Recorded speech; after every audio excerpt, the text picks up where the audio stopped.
fahatananarana ao amin'ny cours CPE Black Barday Ambomandam sy ao amin'ny cours CPE Mangarivitra 10 metatra miala eo amin'ny Bron Fokontany ny Mangarivitra ho an'ny cours BEPC sy ny BAC ACD fidirana ny fahasivy ny volana Novambra taona 2024 cours CPE manolotra ho anao ny vaovao.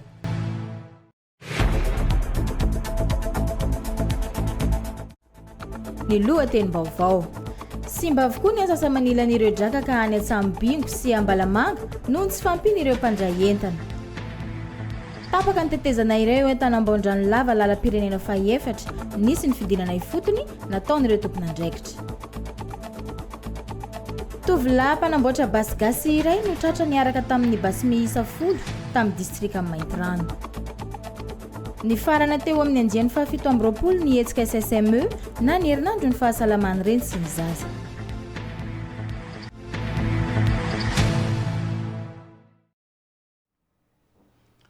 Alarobia fahaenina ny volana Novambra taona 2024 fotoana ny fampahalalam-baovao eto amin'ny radio telenakay koa manolotra ny fiarabana ho antsika rehetra izay manaraka ny radio telenakay ary manasana ampanajana ihany koa mba anaraka hatramin'ny farany ny fotoana ny fampahalalam-baovao. Anomboantsika ny vaovao amin'ny ity atoandro ity dia ny fitarainan'ireo mpisehatra eo amin'ny drakaka eto an-tampon-tanàna ny Mahajanga. Nisy ny fitarainan'izy ireo mantsy ny maraina teo noho ny fahasimbany entam-barotra ho an'ny mpivarotra teny Antsabingo. Ho arantsika ny fanampanjavana makasika n'izay rehetra izay iarana amin'ny sitraka Rarinjatovo. Simba avokoa ny atsasa manilan'ireo drakaka entam-barotra ireo mpivarotra eny Antsabingo sy Ambalamanga noho ny tsy fampian'ireo mpandray azy ireo. Raha ny nambara ny solotenan'izy ireo dia tsy maharaka ireo manao triazy sy mpandraika miteraka fahatyantoka ho an'ireto mpivarotra ireto. Mitondra fitaranena araka izany ireto mpandrara-drakaka madinika eto an-tampon-tanàna ny Mahajanga ireto. Zao ny olana menjady amin'ny mpiara-drakaka zany zay no mahatonga anay manao ilay fitakiana ato sy roa. Tsy izay re tokony lavanina fa ny fahoriana mahazo anay dia zao miporofoina amin'ny mpanao gazety, miporofoina amin'ny mpiasa ampesy izay najotso teto nahita ny zavatra mandalo. Ny entana tonga ato amin'ny dépensinoa tsy atao triazy entana nanomboka maraina areo tonga eo any après-midi vao atao triazy. Drakaka nefa io mananaina ny masoandro na ny alika ho asiana azy tsisy dia milahatra eto amin'ny dépensinoa tsisy ny mpanao triazy, tsisy ny mpiasa fa miandry izay sitrapondreo. Dia aiza ho aiza ny amin'ny mpirenena amin'izany, aiza ho aiza ny fari-piainan'ny vahoaka malagasy amin'izany. Zay miditra amin'ity kabary miresaka drakaka ty. Ory dia ory tokoa ny mpiasa satria tsy mahita vahaolana. Ka zay no mahatonga anay hoe sokafo ireo mpandraraha rehetrarehetra izay afaka manana atota taratasy izay ilain'ny fanjakana, sokafo hiasa mba tsy hisy zavatra toy izao tsony. Mangataka aminareo mpitondra fanjakana mba hijery an'izao olana misy izao satria zahay perta be drakakanay maro be nefa tsy ampy le sinoa mangala draka. Ka angatainay zany mba ho maro sinoa afaka mangala draka eto Mazinga. Satria raha sinoa telo reo foana zany tsy maharaka ny drakakanay kolektera maro be ireo. Raha antsika malala fa maro be drakaka azony masoandro eo. Fa tokony jerevanareo mpitondra fanjakana akaiky izay zavatra zay mba hisy fepetra malakilaky mba ivahany olana miseho matetetika zao. Tonga teny toerana nijery ny zava-nisy ny solotenany avy eo anivo ny fobepatry ny fambolena, ny fiompiana ary ny jono ary nisy ny fifampirarahana tamin'ireo mpandrara, mpandray ny entana mba anafanganana ny triazy hialana amin'ny fahafatesan'ireo zava-mananaina ireo. Hoeny amin'ny lalam-pirenena faha-efatra antsika amin'ity vaovao manaraka ity. Nisy ny fahasimbana ho an'ny tetezana eo Antanambaondrano-lava efa nisy ihany koa ny fidinana fotony nataony tompon'andraikitra. Avy anivo ny asa vaventy nanatanteraka ny fanamboarana izany tetezana ao Antanambaondrano-lava izany. Mitondra ny fanampanjavana mbola sitraka Rarinjatovo hatrany. Efa misokatra amin'izao fotoana izao ny lalana eo Antanambaondrano-lava raha nahitana fahatapahany noho ny fisiana tetezana iray tapaka nandritry ny fotoana maromaro. Raha ny fanazavana azo dia noho ny fahasimbany io tetezana io no antony fahatapahana. Nisy ny fidinana fotony nataon'ireo tompon'andraikitra na mahana izay olana izay. Fa nisy zany ny camion tsy fafahan'ny poids lourd ny epita amin'ny tetezana tsony nanomboka tamin'ny lakamisy somary nanano sarotra indraindray niteraka fitohanan'ny fiara dia misy vahaolana vonjomaika napetraka tao. Izy iny nefany tsy dia tena hoe na vahaolana tanteraka fa omaly zany izahay no nidina tany ny teknisianina tao amin'ny Foibe Patry ny fanajariana ny tany ny toeram-pinenana ary ny asa vaventy dia nanao izay hanatsarana amin'izany tetezan'izany. Nanomboka teo amin'ny 2 ora sy sasany atoandro teo ny asa ary tsy vita raha tsy tamin'ny 7 ora alina. Izany moa ny elanelany ny fampandehanana an'ireo fiara izay efa nitohana be teo no ny asa izay natao. Dia azo ambara zany amin'izao fa miferina amin'ny laoniny ny fifamoivoizana amin'iny tetezana tanambao an-Ranolava iny dia tsy atahorana intsony ny siny fitohanana be. Mitondra fanentanana ny amin'ny tokony hitandrony tsirairay ireny lalana ireny hatrany ireo tompona andraikitra ireo. Nanambara izy ireo fa misy ny manararoatra ny fahasimbany ka maka ireo vy amin'ny tetezana. Izay makasika an'iny fa ho any amin'ny distrika ny Maintrano iny kosa isika amin'ity manaraka ity. Tovolahy iray no trateky ny mpitandro filaminana any an-toerana. Tratra isan'ny mpanao ny basy vita gasy ary mbola natratrarana izany amam-polony tamin'ity tovolahy iray ity. Misy ny fanampanjavana makasika n'izay vaovao avy any Maintrano izay. Lehilahy iray mpanamboatra basy vita gasy no tratra ny miaramily tao amin'ny fokontany Ambiky, distrika ny Maintrano ny voalohany herinandro teo. Tratra niaraka taminy ihany koa ny basy miisa 10 miaraka amin'ny moara maromaro tamin'ny fotoana io. Nandritra ny fisafonana nataon'ireo andiana miaramily voatonga anamafy ny afiarovana ny fahalemana no nahazahoana izao vokatra izao ka mitondra teny fisaorana ho an'ny fitondram-panjakana ny prefet any Maintrano. Amin'ireo fanatirana miaramily ireo zany dia tolorana fisaorana manokana ny fitondram-panjakana izay taritin'ny président adjaina Andrinirina Adjoela sy ny premier ministre Thierry Christian. Tolorana fisaorana ihany koa ny ministre ny Artany ary tolorana fisaorana koa ny ministre ny fiarovana ny CMGAM amin'ny fandefasana ny miaramila aty Maintrano eto amin'ny caserne ny 2 sur 4 zao. Ny sabotsy voalohany volana novambra taona 2024 teo no tonga tany an-toerana ireto andiana miaramila ireto. Ity faritry melaka ity izay voasokajy ho faritra mena ka isoroana izay no antony fanamafisana izao mpitandro ny filaminana izao. Nanomboka omaly 5 volana novambra ny fampelezan-kevitra ho an'ny fifidianana ben'ny tanàna sy ny mpanolontsaina munisipaly. Efa hitataratra teny ihany ny fampelezan-kevitra nataon'ireo kandida sasansasany izay rotsaka amin'izany fifidianana izany eto an-tampon-tanànany Mahajanga. Nisy ny fakan-kevitra nataon'ny mpanao gazety ho an'ny olom-pirenena teto an-tampon-tanànany Mahajanga ny maraina teo makasika ny fahitan'izy ireo sy ny andrasany ho an'izay ben'ny tanàna olany eo amin'ny toerana. Varantsika avy hatrany ny fanehoan-kevitra nataon'ireo olom-pirenena teny an-dalana. Samy manana ny heviny ny olom-pirenena eto Mahajanga raha nanontany ny mpanao gazety makasika ny zavatra andrasan'izy ireo ho an'ny ben'ny tanàna izay olany eo. Amiko manokana aloha zany olona filoham-pirenentsika tanora. Amiko zany tokony mba ho tanora manahaka an'izay koa. Dia mba manatanteraka ny vinanasany zany izy. Manatanteraka izay zavatra ataony amin'ny fampelezan-kevitra eo. Mba izy asa mivaingana ho an'ny tsirairay. Voalohany zany fiovana, izay ny tena andrandraina zay. Manantena fiovana ho an'ny tanàna zany. Dia eo koa resaka asa zany. Maro ny tanora tsy hanasa, tokony mba hananasa le tanora. Izay fiovana tadiava. Gasy papay, gasy gasy teratany eto Mahajanga eto. Mandana Antananarivo anao fa tsisy mahazo hoe anao olo teraka aty Mahajanga dia anao andia anao merana Antananarivo. Tsy possible zany. Tsy possible zany. Tsy mahisy ireo zanatany eo foana andro zanatany eo foana andro mahazo mera ao ay. Risy no malagasy maro be loatra, tsy mety. Reo olo baka agny tsy mahay makagny direct atao merana Mahajanga eto. Tsy raraindreo amizay ata raha jiaby reo mandalo, tsy raraindreo ata tsy mety. Fa reo mila ahoana tompoko, salama tompoko, dia avy eo tsy mety zany. fa mila olo teraka eto Mahajanga be eto Mahajanga eto mahay événement Mahajanga ty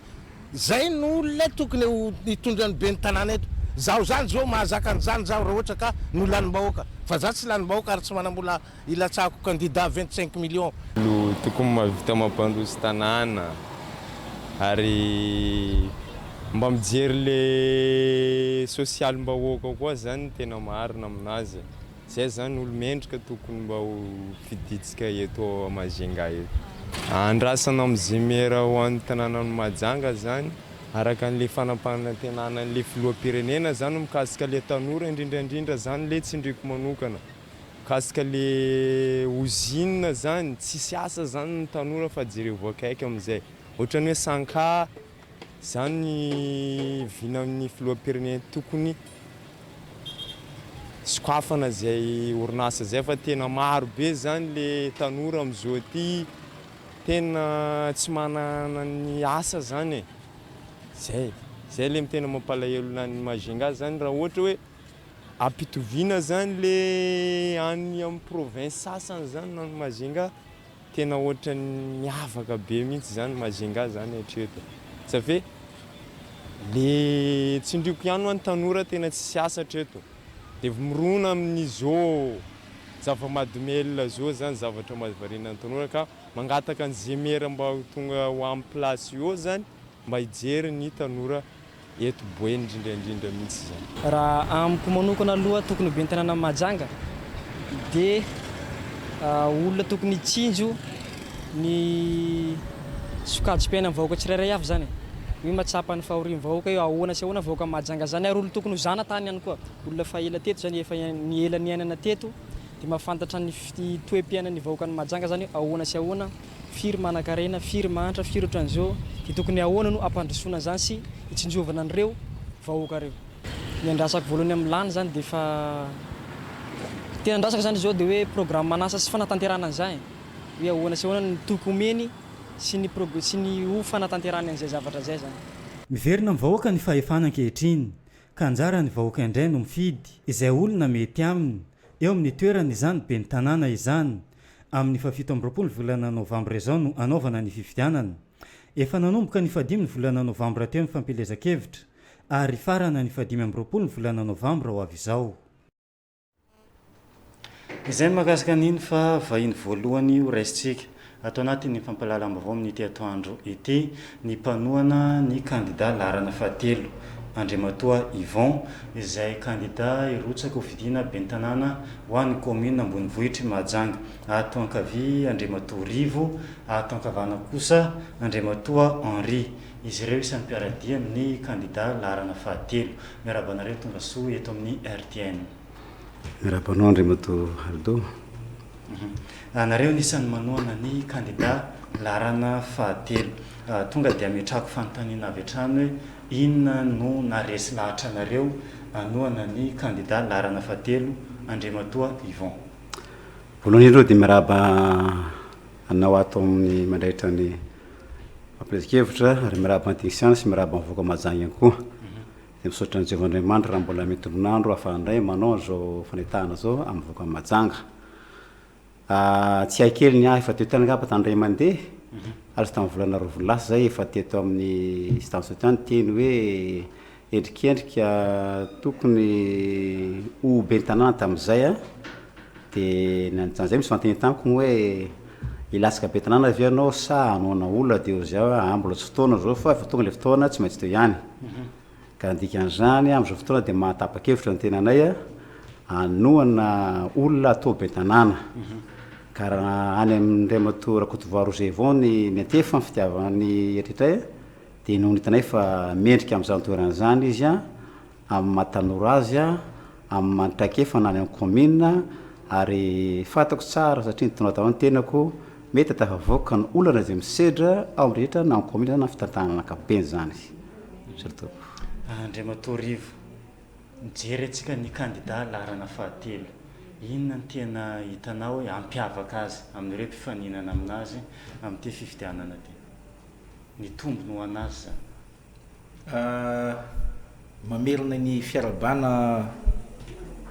ho anareo rehetra zay miadidiny fampitam-baovao ato amin'ny RTN, miarahaba koa ny mpijery mpanaraka ny fandaharany vaovao eto mponina eto Mahajanga. Manontany ianao hoe inona no mety ampiavaka azy. Voalohany indrindra aloha, ny firotsahana ho candidat ben'ny tanàna dia efa niriny nanomboka teo amin'ny fifidianana ben'ny tanàna voalohany teo. Kanefa moa nanakina amin'Andriamanitra izy ny amin'ny fikasany tsy tanteraka tamin'iny fotoana iny. Ankehitriny tanteraka izany. Nahazo vahana izy teo amin'ny fiomanana izany. Satria matoa izy nanana faniriana ilatsaka teo amin'ny fifidianana teo aloha dia efa nisy ny fiomanana nataony. Ankehitriny zany miabo indroa ny fiomanana zay efa vitany, zany hoe tsara petrapetraka daholy ny momba azy. Ary manana tombony tokoa izy satria izy eny mpiasa ny commune, mahafantatra tsara ny lesoka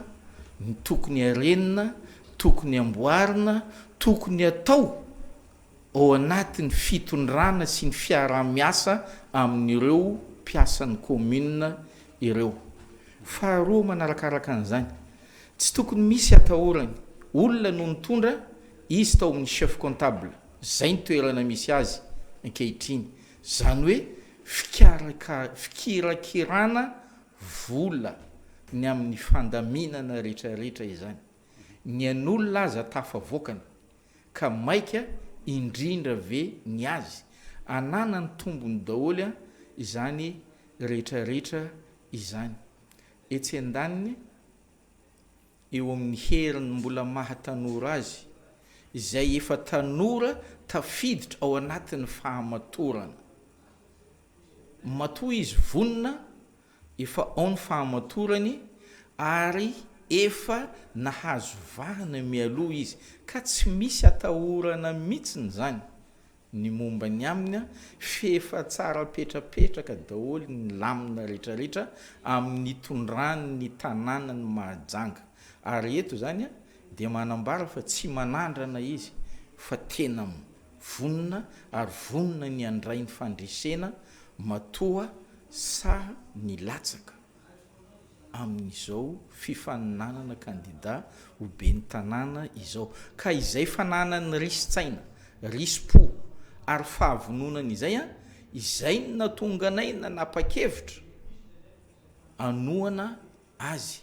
satria mahafantatra ny ao anatin'ny commune izy ary mahafantatra ny mahakasika ny Mahajanga iray manontolo. Tsy olona avy aiza io ny taiza fa teto ny tombo teto, nianatra teto, niasa teto, niary teto. Fantany daholy zany ny amin'ny tsipirina ka izany ny antony nahatonga anay vonina ny anoana azy. Ya, mamaraparana ny resadresaka sady atsika satria mandeha dia mandeha ny fotoana fanentanana amin'ny alalan'ny teny fohy avy amin'ny Andriamatoa Henri dia mamarana azy Andriamatoa Rivo avy eo. Sotrapetsaka Andriamatoa amin'ny fitenena amin'izao fotoana katoko ny fampilesikitra zao dia manentana vahoaka Mahajanga tena anay mba hifidy satria na eo ary manana fitiavana an'ilay olo fidiana ka raha tsy mifidy anao tsy mahatsabato dia tsy lany le izy. Ka entana ny mpiarabela loatra zay manana roy fidy zany na aiza misy azy na isy azy amin'ity fokotany amin'ny roapolo Mahajanga ty indrindra fampiasan'ny commune dia tokony hana fandavan-tena tsy misy anakana mihitsy tonga ny fotoana fidiana 27 maraina dia tokony hanana volonté hanao anateraka an'izay fidiana zay. Nina fa namana rehetra zay milaza ty ary anoana ny Andriamatoa Côte-d'Ivoire dia mbola tiantsika zany ny fidy ny bulletin numéro 3 any maire dia bulletin numéro 1 amin'ny mpanolotsaina amin'ny mpiaradia aminy. Koatra zay fa tonga dia misaotra sisa tompoko. Ya, misaotra ny nanomeny fanentanana.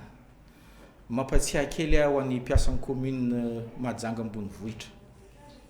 Aoka tsy adinonareo ny tolona zay natrehako, ny ady zay natrehako ary atrika rery ny sisany afarako nanao an'izany a satria ireo namana mpitarika tao amin'ny tolona dia natahotra nijoro ny tenako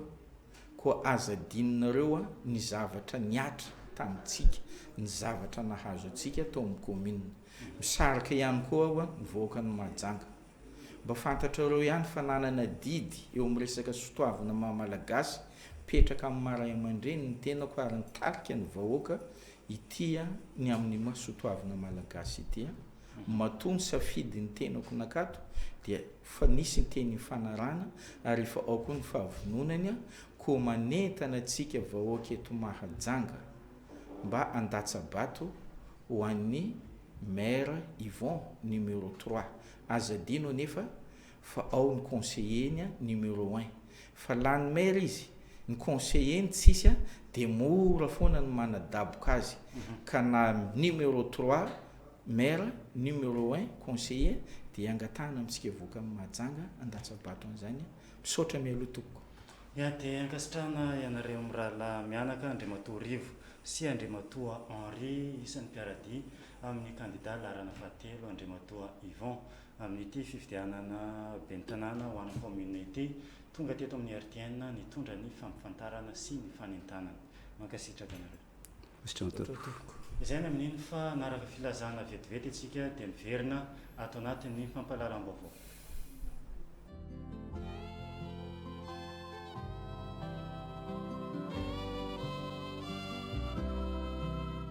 filazana manjo amin'ny alahelo lehibe no ampandrenesana ianareo avana namana sy tapaka fa ny ava malalanay Rakoto Mahefa José na i papany Rafisy izay mpiasa retraité tao amin'ny 6 mona ao Tsararano ambony dia nindosy ny fahafatesana teo amin'ny 7 taonany ny manao ny filazana dia ny vadiny Rasoana Antoandro Celestine ny zanany Razay Armanana Aimé Alice sy ny vady aman-janany Rasoa Armalala Angeline sy ny vady aman-janany Raoly Arlala Onoroanta sy ny vady aman-janany Rakoto Mahefa Joséphis sy ny vady aman-janany Ranaivo Mahefa Samuel André sy ny vady aman-janany Rakoto Ndraolo Marie sy ny vady aman-janany Rasoana Antoandro Josette Lalao Ramil John Jérôme Malala sy ny vady aman-janany ity no solo ny fampandrenesana ka ialana tsiny ianareo izay tsy tratranso noho ny afenondrano be loatra.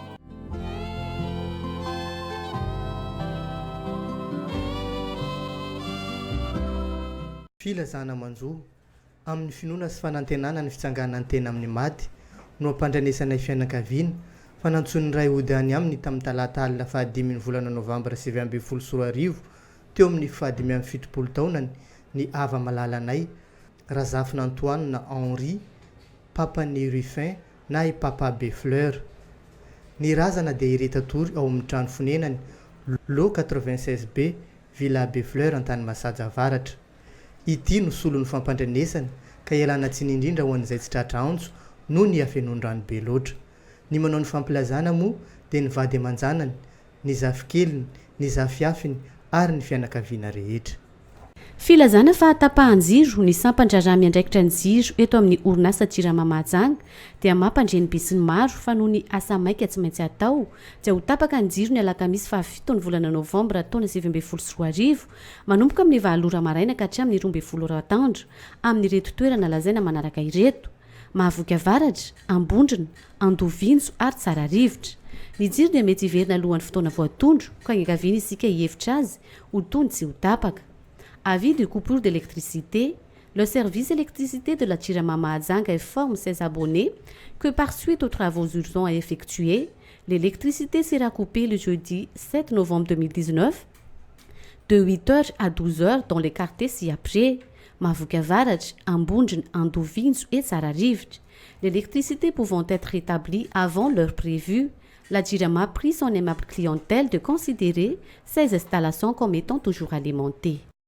Ny Institut de formation en informatique info 2000 dia mampandray antsika rehetra izay manana ny mari-pahaizana baccalauréat fa efa misokatra izao ny fisoratana anarana anarahana ny formation webmasterine izay azahoana ny diplôme de technicien supérieur en informatique ankatoavin'ny fanjakana ary eken'ny ministera ny asa-panjakana sy ny asa izany dia natao mba ho fanatsarana ny fitantanana eny amin'ireo toeram-piasana amin'ny alalan'ny fampiasana ny teknôlôjia vaovao na gestion en ligne. Aorian'ny fianarana dia manao fampiarana avy hatrany any amin'ireo toeram-piasana marobe izay mitady izany. Ho an'ny mpiasa izay tsy afaka amin'ny andavanandro dia azony ataony manaraka ny fianarana amin'ny alalan'ny internet izay arahana regroupement isaky ny sabotsy. Raha mila fanazavana fanampiny dia jereo ny tranokala-pifandraisana info2000-majunga.com na atso ihany koa ny laharana 03403 578 66 na manatona mivantana eny amin'ny info 2000 eny fiofio ampita ny vavahadin'ny fitim. Cours memempoana. Ny association Marzatov Maison des Quartiers Mabibikely dia faly manolotra antsika rehetra eto Mahajanga ny cours fanoana dia ny fampianarana na teny français sy anglais. Cours accéléré natao ho an'ny débutants sy avancé. Mianatra isan'andro afaka misafidy ianao na maraina na atoandro na hariva. 3 10,000 ariary. Écolage ve tsy misy fa bojo. Fidirana alakamisy 7 novambra 2024. Faharetan'ny fianarana 2 volana novambra desambra. Mitondra sary tapaka iray.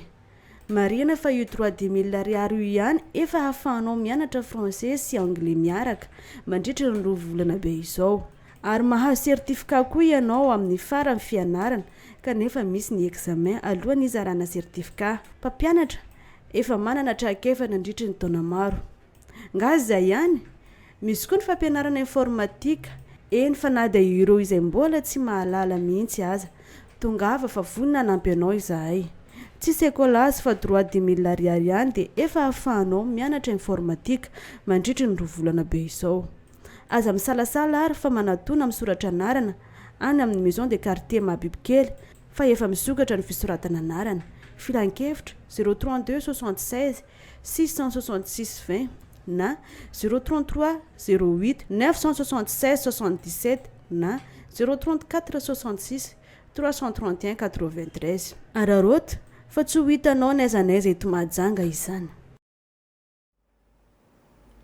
Izay ny amin'ireny filazana ireny fa zao kosa dia anaraka ny fampifantarana ny IGM na ny Institut Universitaire de Gestion et de Management eo anivon'ny Université ny Mahajanga isika satria efa misokatra ny fandraisana ny mpianatra vaovao amin'ity taona fianarana universitaire manaraka ity. Voarantsika avy hatrany ny fanampanazavana mahakasika n'izay fampifantarana avy anivon'ny IGM izay.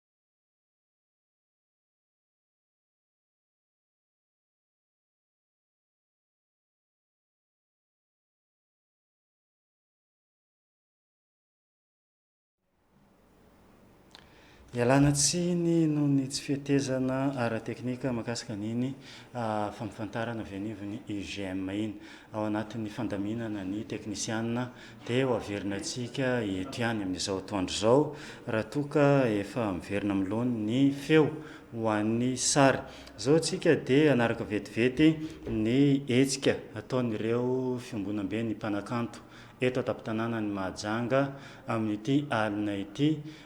hetsika feretantory ho an'ny falasan'ny dada eo amin'ny tarika maleo eto Mahajanga misy ny hetsika ataon'ireo mpanakanto amin'ity alina ity. Hoarantsika ny fampifantarana an'izay.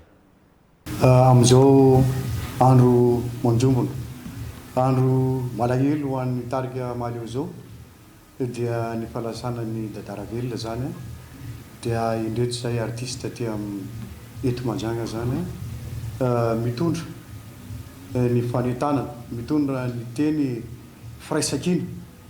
mba hanovatsika an'izany a androany alina eo amin'ny gasy etsetra any hoe manomboka amin'ny sivoralina zany a dia izy pérétatory a izay a mifanindrindrindra neny amin'ny palais des sports amin'ny pérétatory ny vatamangatsika ny dada rahantsika malala zany dada zany rahantsika malala zany tarika maleo zany fa mavesatra tokoa zao amin'izao andro zao ny tarika maleo satria tsy raha tao anatin'ny ray volona dia efa lasa daholo ny andrarezina ka itsika rehetra samy mahalala zany atao hoe dada zany samy malala zany atao papa zany samy malala zany atao hoe tarika maleo zany satria samy miaina tamin'izany raha tsy tenira anankiray fotsiny hoe ry zanako vavy zay maro ny olona tobolasy tovovavy mpanambady mitsofon'izany rano teo anatrehan'ny fianakaviana teo anatrehan'ny fiarahamonina ko ankehitriny raha lasa i dada natsonon'iray odiny aminy dia ndretiko itsika aneo ny fiaraha-miory amin'izay ory ao amin'ny gasy etsetra androany alina manomboka amin'ny sivy ko dia manentana atsika rehetra zay afaka natanteraka an'izany ho tonga amin'ny sivy alina amin'ny gasy etsetra ia nanapiko azy moa zany dia ny fomba fandraisantsika anjara ao anatin'ilay fiarahana ny fanirinay moa zany dia hoe ny rany dada sy fafahany vetesina ary hoezatsika nanome karazana hoe fanomezam-boninahitra ho azy mety tsy ho maro amintsika ny mety mahalala na mahay nirany dada sy fafaha fa ny fandraisana anjara na dia nirany tarika maleo ara dia efa ampy karazana hoe fandraisana anjara araka ny volazako teo dia manentana anareo zany a fa misy sonorisation zany a iarahantsika miaktory mba tsy hampangatsika ny alina zay arisantsika eo ary aserovatsika farany ny sanganasana izy ireo tsisy madino tetenenina ny teneniny jaune moa fa feno koa ny fony fa raha malala moa dia zany jaune wilson zany ny ambasady ny maleo eto amin'ny tanàna ny manjany ka misy kely voadingana kely teo any amin'ny fandaminana zany dia niverina zay totsika menakavy eo zay rehefa tonga eo tsika satria samy tompony raha ty dolo tsika fa tsy hoe anay mirahalahy zao ny raha fa zay mitsangana fotsiny olo idera mitsangana fotsiny zay hompanentana mba hanehoana fa miaraka ory hanehoana fa tsy irery akory mitarika maleo ako misy namana ny havana mantsika zay tia mantsanga ka dia eo zany zay voarambo ny tanana izay no tsika manala an'izany rehetrarehetra zany ka dia manantsirantsitra ihany any teny fanentanana ho an'ny artiste rehetrarehetra eto moa zay dia efa nandalo ny ambaratonga pahefana tany amin'ny préfecture sy tany amin'ny maison rehetra tany dia mbola mampisitra ny any zany ny fanasana ny ao amin'ny préfecture ny ao amin'ny mairie ny ao amin'ny région ny ao amin'ny kolotsaina mba ho tonga hanotrona izany fotoana izany satria raha ny tena marina dia efa tena iraisam-pirenena iraisan'ny Madagasikara ray manontolo izany atao hoe dada zany raha azo lazaina légende raha ohatra fanetsy teniko zany dia tokony aneo an'izany fiarahamonina satria nanangana avy dia avy tokoa ny tantaran'ny Madagasikara sy ny maha Madagasikara ny lafy ny kanto koa zany dada zany tarika maleo zany ko dia ariva zany amin'ny sivoralina zany tsika rehetra dia ao amin'ny gasy etsetra no miaraka miaritory miaraka maneo farany zay mahakasika an'iny fa misy hatrany vahiny raisina atao anatin'ny fampalalam-baovao amin'ny ity atoandro ity Doria tompona andraikitra ny serasera avy anivo ny IGM eto Mahajanga eto ihany koa i Jean Melardin isan'ny mpikarakara ny hetsika izay karakarainy ny IGM avy anivo ny université ny Mahajanga miarabanareo tonga soa eto amin'ny radio télé nakay miarabanao monsieur Namanado miarabantsika tsirairay avy any tokantrano any manaraka ny vaovao dia mirary soa ihany koa ireo mpianatra izay afaka baka bachelor rehetrarehetra tamin'ity taona ity tonga eto moa zany zahay solotena avy ao amin'ny IGM iresaka mikasika an'ilay hoe UGM amin'ny skety première édition 2019 izy io moa zany a dia match interniveau zany hoe ny mpianatra manomboka any amin'ny première année ka hatrany amin'ny 5e année no ifaninana baskety mandritra ny tournoi Tinao Mariana moa zany a dia ny match éliminatoire dia efa vitanay tamin'ny 26 octobre lasa teo fa ny miakatra finale ny amin'ny sabotsy ho avy zao io dia ny L1 mifaninana amin'ny L3 avelako amin'ilay namako coach angamba ny fanazavana mikasika an'ilay fotoananay amin'ny sabotsy. Misaotra betaka nanome fitenenana mbola mamerina iarahaba antsika rehetrarehetra ana-tokantrano izay manaraka an'ity vaovao androany atiky. Toy izao sy toy izao ary ny fandaharam-potoana amin'io asabotsy io. Sabotsy amin'ny 3 ora tolakandro zany a dia misy carnaval lehibe izay ho karakarainay avy aty amin'ny UGM. Zany hoe ambaranay aminareo mponina eto Mahajanga zany ny fahafalimponay sy ny UGM mifety zany. Ka ny fotoana zany moa dia eo amin'ny 3 amin'ny 16 ny UGM Mahajanga be ery ampitan'Orla London Silviserie zany point de départ amin'ilay carnaval ary miafara any amin'ny complexe sportif ery amin'ny Ampisikina. Marina moa zany fa andravaka niny tapitanana Mahajanga zany le carnaval izay ataonay. Dia tsara marina ihany koa zany ho antsika rehetrarehetra mpianatra izay mijery zao ity dia iangaviana mba ho tonga aloaloha amin'ny 2 ora tsy diso ery amin'ny 16 UGM ny rendez-vous-tsika izay anao carnaval. Zay raha makasika an'iny carnaval iny dia mitohy ihany moa zany ny fandaharam-potoana ao amin'ny complexe sportif ery amin'ny Pisikina. Misy ihany koa zany zavatra maro hita ao ny animation ao ny concours isan-karazany. Ny animation zany moa zany dia misy ny karazana pop-up girl izay mandravaka ny fety ao izay marina manokana moa ary sorana koa ny coach VV moa amin'izay fanofanana an'le pop-up girl anay zay zany a dia ahita koa ny animation maro isan-karazany ao. Dia misy ihany koa ny concours dink sy tir à 3 points amin'izay le finale amin'le sabotsy zay. Dia amin'le concours dink sy 3 points moa zany a dia misy loka goavabe moa zany azo amin'izay. Dia na dink moa zany dia vola eo mitetina amin'ny 200 000 ariary ny mahazo voalohany ao amin'ny dink. Dia ohatran'izany ihany koa ny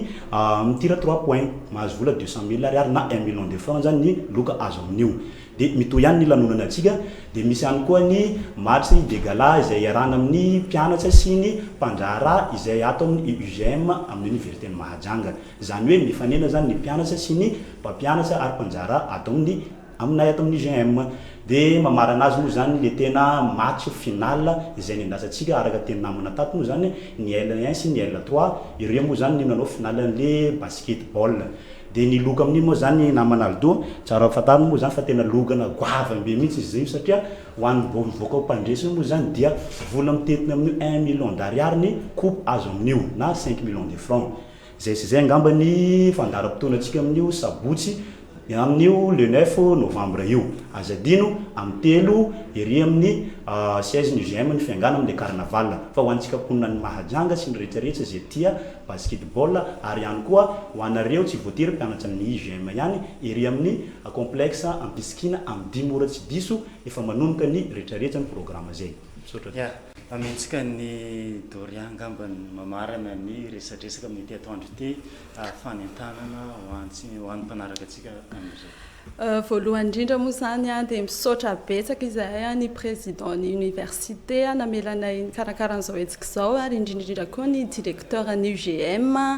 ny mpikarakara rehetra ny mpiara-miasa rehetra ary ihany koa ny mpianatra rehetra izay andray anjara amin'io fotoana io. Fa izahay koa aloha ety ampamarana dia tena manentana antsika vahoaka ny Mahajanga satria tsy misy vidim-pidirana io fotoana amin'ny asabotsy io fa afaka tonga ianao manohana an'ireo zandry, ireo zoky, ireo namanao izay anao final amin'io asabotsy io a dia manentana antsika rehetrarehetra ho tonga maro be ao amin'ny complexe sportif amin'ny 10 ora. Ny sécurité milamina tsara tsisy atahorantsika dia efa miandry anareo zany zahay any amin'ny complexe amin'ny sabotsy ho avy izao dia misaotra betsaka anareo. Dia ankasitrahana ianareo venivony UGM tato ankavia Doria tompony andraikitra eo amin'ny serasera eo ihany koa Andriamato Jean Melardin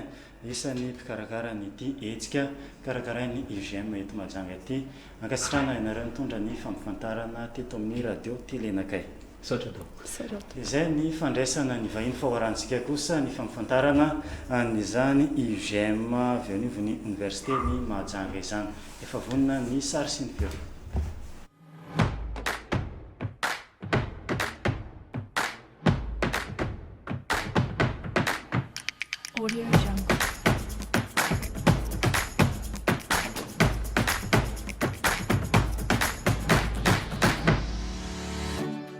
Karakory jiaby arabainy nareo afaka bac zahay boaka amin'ny UGM navy eto mikorana aminanareo io UGM io Institut Universitaire de Gestion et de Management ao anatin'ny université ny Mahajanga aty aminay ao système LMD commence la première année jusqu'à la 5e année ndo basi ambako aminareo reo raha misy ao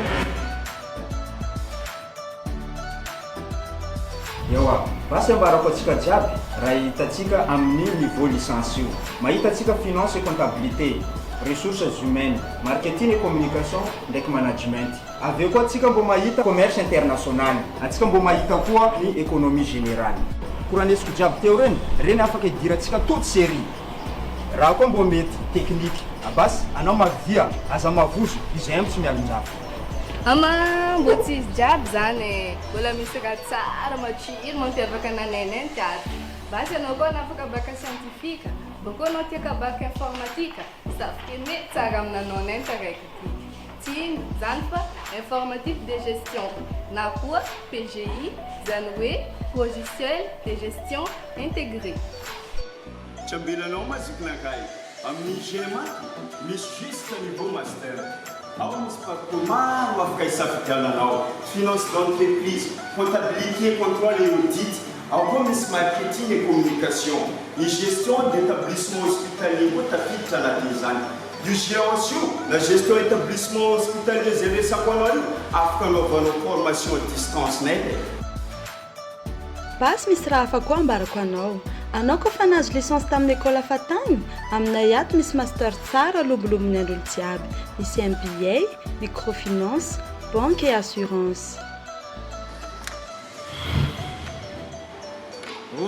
mbola tsy vita mbola misy zavatra ambarako nanao koa tsy niany tandrignesana raha io mbo tsy à Madagascar koa tsy aminanay eto management de la santé et des services sociaux olo jiaby koa fa misy baka afaka mananonanao izy io surtout nareo passese faculté de médecine sy OSTM mareo nareo koa mitsofoka aminanay tonga de deuxième année cambre yawa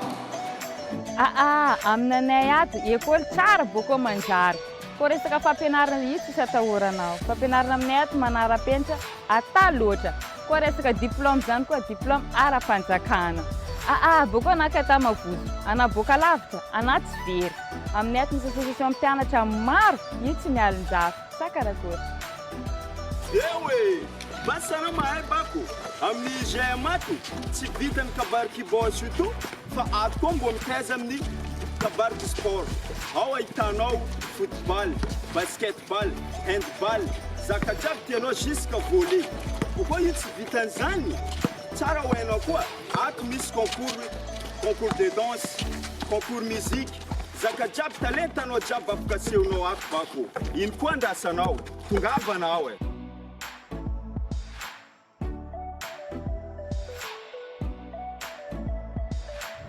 hainao ka UGM ty manjary fa mivelatra fa mandroso koa fa misy annexe anazy koa zao ty antsoi ameva tanàna zay tianao anafaka misafidy tsara bako ke basy hitanaka amin'ny Mahajanga ty kiasy rivotra anazy madio la plage ay ana fo empaka la olo ay ke basy zao ty kam ana mahita soranaka zao ty ana mitongava malaky ambela ho an-tsainy kikabary jiaby fa na ho avia fa na koa tsy tonga ikaraha terigalinazy otro fa hainao ka mitoy kabary io zama ewa basy zany koragnanay misaotra antsika ny tandriny miazo ovaniko lakana ny taninany riany tsara miabona anareo zay kiasy jiaby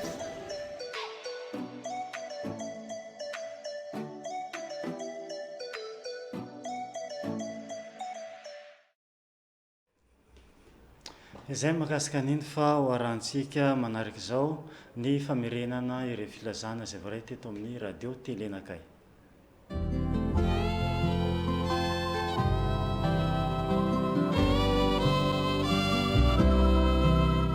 Filazana manjo amin'ny alahelo lehibe no ampandrenesana ianareo avana namana sy tapaka fa ny ava malalanay rakoto maefa José na ipapany Rafisy izay mpiasa retraité tao amin'ny 6 mona ao Tsararano ambony dia nindosy ny fahafatesana teo amin'ny 7 taonany. Ny manao ny filazana dia ny vadiny Rasoana Toandro Celestine, ny zanany Razay Armanana Aimé Alice sy ny vady amanjanany, Rasoa Armalala Angeline sy ny vady amanjanany, Raoly Arlala Onoroanta sy ny vady amanjanany, Rakoto Maefa Joséphis sy ny vady amanjanany, Ranaivo Maefa Samuel André sy ny vady amanjanany, Rakoto Ndraolo Marie sy ny vady amanjanany, Rasoana Toandro Josette Lalao, Ramiljon Jérôme Malala sy ny vady amanjanany. Ity no solo ny fampandrenesana ka ialana tsiny ianareo izay tsy tratranso noho ny afenondrano be loatra.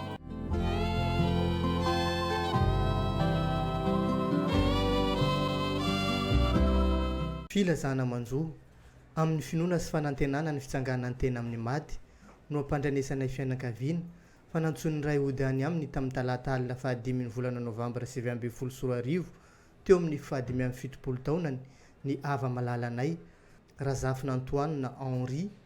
Papa ny Ruffin na i Papa Befleur. Ny razana dia iretatory ao amin'ny trano fonenany Lo 96B, Villa Befleur Antany Masaja Avaratra. Ity no solon'ny fampandrenesana ka ialana tsiny indrindra ho an'izay tsy tratra antso no ny afenondrano be loatra. Ny manao ny fampilazana moa dia ny vady amanjanany,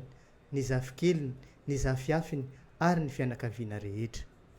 Filazana fa tapahan-jiro ny sampandrarah miandraikitra ny jiro eto amin'ny orinasa Jirama Mahajanga dia mampandreny besiny maro fa noho ny asa maika tsy maintsy atao dia ho tapaka ny jiro ny alakamisy 7 ny volana novambra taona 2024 manomboka amin'ny 9 maraina ka hatramin'ny 12 atoandro amin'ireto toerana lazaina manaraka ireto: Mahavoky Avaratra, Ambondrina, Andovinjo ary Tsararivotra. Ny jiro dia mety hiverina alohan'ny fotoana voatondro ka ankaviana isika hihevitra azy ho tony tsy ho tapaka.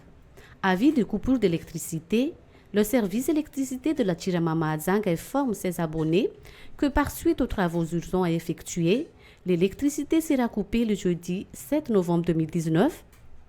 de 8h à 12h dans les quartiers ci-après, Mahavoky Avaratra, Ambondrina, Andovinjo et Tsararivotra. L'électricité pouvant être rétablie avant l'heure prévue, la Jirama prie son aimable clientèle de considérer ces installations comme étant toujours alimentées. Ny Institut de formation en informatique Info 2000 dia mampandray antsika rehetra izay manana ny mari-pahaizana baccalauréat fa efa misokatra izao ny fisoratana anarany anarahana ny formation webmaster in izay azahoana ny diplôme de technicien supérieur en informatique ankatoavy ny fanjakana ary eken'ny ministera ny asa-panjakana sy ny asa. Izany dia natao mba ho fanatsarana ny fitantanana eny amin'ireo toeram-piasana amin'ny alalan'ny fampiasana ny teknôlôjia vaovao na gestion en ligne. Aorian'ny fianarana dia manao fampiarana avy hatrany any amin'ireo toeram-piasana marobe izay mitady izany. Ho an'ny mpiasa izay tsy afaka amin'ny andavanandro dia azony atao ny manaraka ny fianarana amin'ny alalan'ny internet izay arahana regroupement isaky ny sabotsy. Raha mila fanazavana fanampiny dia jereo ny trano kala-pifandraisana info2000-majunga.com na atso ihany koa ny laharana 03403 578 66 na manatona mivantana eny amin'ny info 2000 eny fiofio ampita ny vavahadin'ny fitim. Kory maimaimpona. Ny association maro zatovo maison des quartiers Mabibikely dia faly manolotra antsika rehetra eto Mahajanga ny cours fanaony dia ny fampianarana na teny français sy anglais. Cours accéléré natao ho an'ny débutants sy avancé. Mianatra isan'andro afaka misafidy ianao na maraina na atoandro na hariva. 3 10 000 ariary. Écolas ve tsy misy fa bojo. Fidirana alakamisy 7 novambra 2024. Faharetan'ny fianarana 2 volana novambra décembre. Mitondra sary tapaka iray. Marina fa io 3 10 000 ariary io ihany efa ahafahanao mianatra français sy anglais miaraka mandritra ny 2 volana be izao. Ary mahazo certificat koa ianao amin'ny faran'ny fianarana kanefa misy ny examen alohan'ny izarana certificat. Mpampianatra efa manana traikefa nandritra ny taona maro. Ngaza ihany misy koa ny fampianarana informatika eny fa na dia ireo izay mbola tsy mahalala mihitsy aza tongava fa vonina nampy anao izahay tsy sekolazy fa droit 10 000 ariary ihany dia efa hahafahanao mianatra informatika mandritry ny rovolana be izao aza misalasala ary fa manatona misoratra anarana any amin'ny maison de quartier mabibikely fa efa misokatra ny fisoratana anarana filan-kevitra 032 76 666 20 na 033 08 976 77 na 034 66 331 93 ararota fa tsy ho hitanao naizanaiza eto Mahajanga izany. Ny farana tamin'ny andiany fa 720 farany teo iny ny etsika SSME na ny herinandro ny fahasalaman'ny reny sy ny zaza isan'ny nandray anjara tamin'io andiany farany io ihany koa ny fohibem-paritra ny fahasalamam-bahoaka ato anatin'ny faritry boeny misy araka izany ny fanazavana voaravy amin'ny tompon'andraikitra mahakasika ny fiafaran'ny etsika herinandro ho an'ny fahasalaman'ny reny sy ny zaza izay hoarantsika ny fanampanazavana. Iny herinandro ny fahasalaman'ny reny sy ny zazana ny SSME anjiany fa 720 iny no namarana ity hetsika ity eto Madagasikara. Ho fisorohana ny fahazarana ireo ray aman-dreny fotsiny ihany amin'ny fanaovam-bakisiny sy ny fampinanana vitamina ireo zaza ny voalaza fa antony namarana anazy raha ny fanazavana nomeny ny talepatry ny fahasalamam-bahoaka eto amin'ny faritra Boeny. Ny antony manokana dia hoe fanitsiana paikady eo anivon'ny ministeran'ny fahasalamam-bahoaka satria ilay paikady netreretina dia hoe alatsiny amin'ny teny baiko revitalisation du programme élargi de vaccination. Ina moa hoe revitalisation tafiditra ao anatin'izay le revitalisation zay ny fanamafisana ny atao hoe stratégie avancée ny stratégie mobile amin'ny vaccination de routine na fanaovana ny andiam-vaksiny mahazatra. Ny atao hoe stratégie fixe aloha raha antsika manazava kely dia hoe ilay vaksiny atao eny anivon'ny tobim-pahasalamana manantona eny zany ilay pila sy pisitraka an'izany entiny renin-jaza eny entiny reny eny ny zaza ho atao vaksiny voatery ajanona zany ilay herinandro fahasalaman'ny reny sy zaza ilay fantatsika hoe atao isaka ny enim-bolana na volana avril na mai na oktobra na novambra raha misy fikisahany kely. Ina ny antony rehefa natao ny fanadiadiana ny famakafakana ireo antotanisa na donné tonga ao ministère ny fahasalamana erana tamin'ny mpiara-mombonantoka dia hoe ohatra ny miandry mitavandra zany le filazantsika azy amin'ny fiteny andavanandro mitavandra fotsiny en'ireo lay ianandro fahasalamana reny sy ny zaza ireo na ny vahoaka zay misitraka ny fahasalamana ny tolotra ara-pahasalamana dia ny vaksiny sy mety mifanaraka amin'ireo zany na ny mpiasa ny fahasalamana ihany koa dia izay le izy hoe atao anatin'ny fanadiadiana dia ohatra ny atao tsinitsinina ilay fanaovam-vaksiny amin'ny andavanandro fa dia hiandry an'ireo fotsiny isika dia izao zany ilay paikady vaovao anatin'ny revitalisation PEV dia hoe renforcement de la vaccination de routine isan'andro isam-bolana zay no atao amin'izay fotoana zay dia zay ny antony anisan'ny nananjanonana ilay herinandro ny fahasalaman'ny reny sy ny zaza. Misokatra ho an'ny rehetra isan'andro araka izany ireo tobim-pahasalamana na ny CSP rehetra ahafahana manatanteraka ireo vaksiny sy fanomezana vitamina ireo manomboka izao. Fa iny manaraka raisitsika atao anatin'ny fampahalalam-baovao hatrany ry zareo avy anivo ny Vetred eto Mahajanga. Ny Vetred moa dia tranombarotra lehibe iray ahitantsika ny karazana telefônina maro samihafa sy ny fitaovana elektrônika. Miarabanareo tonga sy eto amin'ny radio telenakay. Efa hitantsika zao fa misy ny vokatra hoentinareo anompon'ny Mahajanga omenanareo avy hatrany angamba ny fanazavana makasika an'izay. Voalohany indrindra aloha zany dia faly miarabantsika rehetrarehetra mpanaraka ny radio télévision akay amin'izao fotoana zao tonga eto indray zay avao amin'ny Vetred hitondra vaovao be ho atsika mpon'ny Mahajanga dia tonga eto zay miaraka amin'ny tolotra vaovao ny amin'ny telefônina sy ny amin'ny télé ary ny accessoirena telefônina zay amidy ao amin'ny Vetred dia omeko any namako omeko amin'ny Mikael angamba ny fanazavana momba n'izay telefônina zay avy eo hitondra fanazavana manaraka ety ihany ny tenako. voalohateny a dia faly miaraba ny namana sy tapaka sy ny havana sy ny olotsotra rehetra ary faly miaraba ihany koa ny olona zay efa nanjifa telefôna sy ny olona mbola tsy nanjifa telefôna fa namanay daholo nareo ny antony atongavanay eto amin'ny tsehatra moa zany a dia tonga ny ariva azo vaovao amin'ny Virtuaid zany hoe araka ny efa nafantarantsika ny Virtuaid dia ny Virtuaid mpanao varimorana telefôna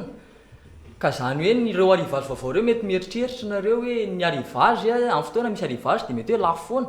fa ny arivazy zany amin'ny Virtuaid dia tena mora dia mora ary tena zakan'ny olona rehetrarehetra tsara mihitsy zany akory tsy midika hoe tsy ohatsony ny arivazy taloha zany hoe ny arivazy tranainy fa mbola ao ihany koa ny arivazy tranainy zay efa nafantarantsika amin'ny Virtuaid ka zany ny antony atongavana eto toerana manasa nareo zay hitsidika amin'ny Virtuaid fa ny olona zay efa nanjifa tao amin'ny Virtuaid moa dia tena efa afa-po daholo ary efa tena hoe resy lahatra fa tena mahafinaritra ny ao amin'ny Virtuaid ary tsy adiniko manaraka an'izany ihany koa fa be dia be ny fangatan'ny client fa hoe zay mbola tsy manam-bola fa maninona tsy mba tohizanareo kely le promotion dia zany hoe namindra foan'ny olona zay ka dia mbola nitohizanay le 16 giga carte mémoire zany hoe fotoana nareo manjifa telefôna Android ao amin'ny Virtuaid androany dia mbola mahazo cadeau nareo zany hoe fanomezana carte mémoire 16 giga maimaim-poana tsara tsy diana moa fa ny telefôna Android ao amin'ny Virtuaid dia manomboka amin'ny 75 000 ariary fotsiny zany hoe 375 000 francs zany ianao dia efa mahazo Android ao amin'ny Virtuaid mandoa 375 000 francs ianao dia mahazo Android plus carte mémoire 16 giga tsy adino manaraka an'izany ihany koa fa amin'ny fotoana ianao manjifa ao amin'ny Virtuaid dia mahazo antoka tsara ianao zany hoe en sécurité tsara ianao fa tsy very vola ianao ary mahazo garantie ianao 7 jours be zao zany hoe mampiasa ao anatin'ny 7 andro ianao amin'ny fotoana ianao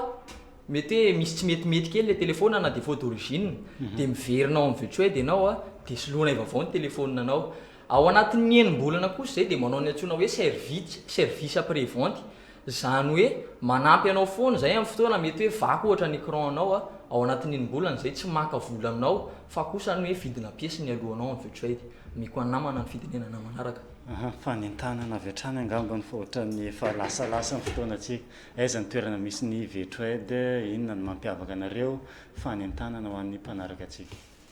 ya alohan'ny tondrako ny teny fanentanana angambany dia misy zavatra kely tsy voalazany namako teo ny Virtuaid ihany koa dia mivarotra télé any hoe télé écran plat reny zany ny télé misy ao amin'ny Virtuaid dia manomboka hatrany amin'ny 19 pouces misy ao 24 pouces misy ao 32 pouces misy ao 42 pouces misy ao 46 pouces zany hoe zay tediavinao rehetrarehetra zany dia hitanao amin'ny Virtuaid dia raha manjifa télé ihany koa ianao androany manjifa télé écran plat zany dia mahazo carte mémoire 16 giga dia toerana misy an'ny Virtuaid moa zany dia eo atsara mandrosa apita amin'ny plateforme apita amin'ny plateforme misy boutique mpivarotra telefôna dia misy soratra hoe Virtuaid ao misy anay ao na shop biba tsara mandrosa eo na hitanao amin'ny Virtuaid dia manentana sady zany manentana sady ao atsika mpon'ny mahajanga raha hividy telefôna dia aza mivilivily lalana tsony raha hividy télé dia aza mivilivily lalana tsony fa misokatra ho anao varavaran'ny Virtuaid fandraisana mahafa-po ny tolotra ihany koa na ho an'ny telefôna na ho an'ny télé na ho an'ny accessoire dia misy garantie avokoa ny garantie an'ny télé zao dia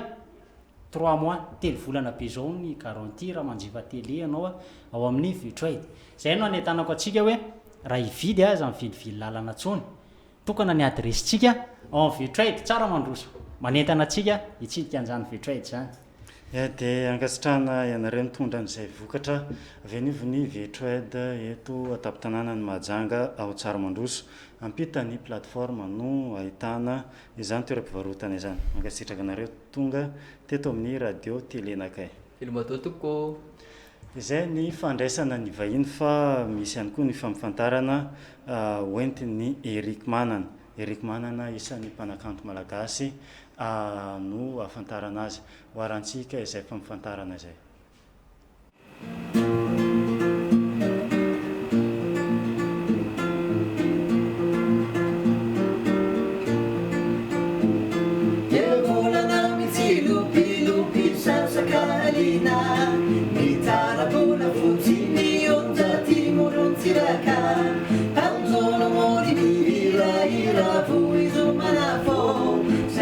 malala kuni baba numi panuruka efe kweli efe kuna mazaka efe kweli fiareveko reveko na matanga reveko hoe mamelomelonaina maraina toandro ariva masoandro vanitika fanaizanaiza loaleanao madio mangarivotra niponinao dia maro samihafafa mahay mimbona tsy misy zanaky kalafa rehefa mba misoma reveko hoe reveko na matanga reveko rehefa mambanofilofia reveko hoe reveko na matanga reveko hoe mamelomelonaina debolana mitsilopilopi sasakalina mitarabola fotsiny onjatin'olontsiraka tanjono mody mehirahira voizomanavo zay sy malala bony baobaba no mifanoroka reveko hoe reveko na matanga reveko hoefa mampanofilofia reveko hoe reveko na matanga reveko hoe mamelomelonana maraina toano ariva masoandro vanitika fanaizanaiza no aleanao madio mangarivotra niponinao dia maro samihafafa mahay mimbona tsy misy zanaky kalafa rehefa mba misoma reveko manahona daholo rehetra topoko zaho no tonga eto Mahajanga zay dia mahafinaritra be dia amin'ny zoma 8 novembre no misy cabaret eto amin'ny Roche Rouge dia raha vao tsy diso a amin'ny 7 no manoka tongava maro misaotra dia araky ny voalazany Jinito moa zany dia tena faly be zay tsika tafaverina eto Mahajanga indray ty Mahajanga ty zany amiko manokana eriky manana dia tena anisan'ny tanàna tena tiako izy tia rehefa makatedago aho zany ka tsy mandalo eto Mahajanga dia ohatrany tsy tatedago hoe zay ny tena maro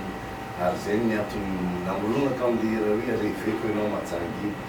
dia manasa atsika rehetrarehetra eto Mahajanga re satria nde mandeha any izy tia mandalo ndray dia tsy fantatry na amin'ny herintaona na amin'ny roa taona na amin'ny telo taona vo iverina vo afaka iverina ndray fa dia manasa atsika rehetrarehetra eto Mahajanga tonga mba hanatrika ny fampisehoana zany ataon'ny SGN atao amin'ny Roche Rouge any zoma 8 novembre izao manomboka amin'ny 7 alina dia afaka mamandrika amin'ny toerana dia n'izao ianareo efa misoratra io zany ny lalana telefônina afaka atsoina mamandrika amin'ny toerana zany hoe 25 000 ariary ny vidira ka na mamandrika toerana mialoha ary ianao dia tsy mitombo akory ny vidim-pidirana fa 25 000 ariary ihany dia efa misy fomba ho azavana aminao zany mireserve anao fa ny bie zany fa misy fomba namboarina zany mba etezany fandehan'ny réservation ary fanolorana an'le bie hidiranao zay ny reserve ta amin'ny andro mifampisehoana dia mafisiko tsara zany fa afaka am'izay manao réservation dia manao système reçu zay dia manao réservation fa tsy mampitombo akory ny vidim-pidirana ny fanaovanao réservation dia avatra farany somary kelikely ny toerana nde mandeha any ny fampisehoana dia ato amin'ny Roche Rouge zany amin'ny zoma zao ka raha azo atao dia aleo mireserve aloha mba tsy hisiny olana ntsony hoe rehefa hoe tsy tafitrany hoe lany ny tapakinana zavatra ohatr'izay dia aleo zany ampitiavina ny anasanao mireserve dia mileo raha azo atao tsy tenina voafetra misy amin'ny toerana ary ndre miantona ihany le fampisehoana reto dia efa misaotra nareo mialoha zay ho tonga amin'ny andro makasitra le tompoko hoe reveko na Mahajanga reveko hoefa mampanofilofia reveko hoe reveko na Mahajanga reveko hoe mamelomelonaina reveko hoe reveko na Mahajanga reveko hoefa mampanofilofia reveko hoe reveko na Mahajanga reveko hoe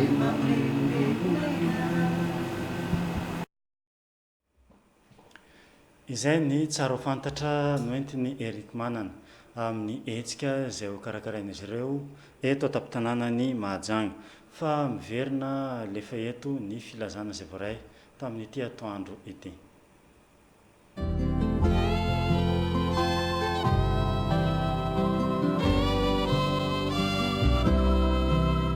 Filazana manjo amin'ny alahelo lehibe no ampandrenesana ianareo avana namana sy tapaka fa ny ava malalanay Rakoto Mahefa José na i papany Rafisy izay mpiasa retraité tao amin'ny 6 mona ao Tsararano ambony dia nidao sy ny fahafatesana teo amin'ny 7 taonany. Ny manao ny filazana dia ny vadiny Rasoana Toandro Celestine, ny zanany Razay Armanana Aimé Alice sy ny vady aman-janany, Rasoa Armalala Angeline sy ny vady aman-janany, Raoly Arlala Onoroanta sy ny vady aman-janany, Rakoto Mahefa Joséphis sy ny vady aman-janany, Ranaivo Mahefa Samuel André sy ny vady aman-janany, Rakotondraolo Marie sy ny vady aman-janany, Rasoana Toandro Josette Lalao, Ramiljaona Jérôme Malala sy ny vady aman-janany. Ity no solo ny fampandrenesana ka ialana tsiny ianareo izay tsy tratrano noho ny afenondrano be loatra.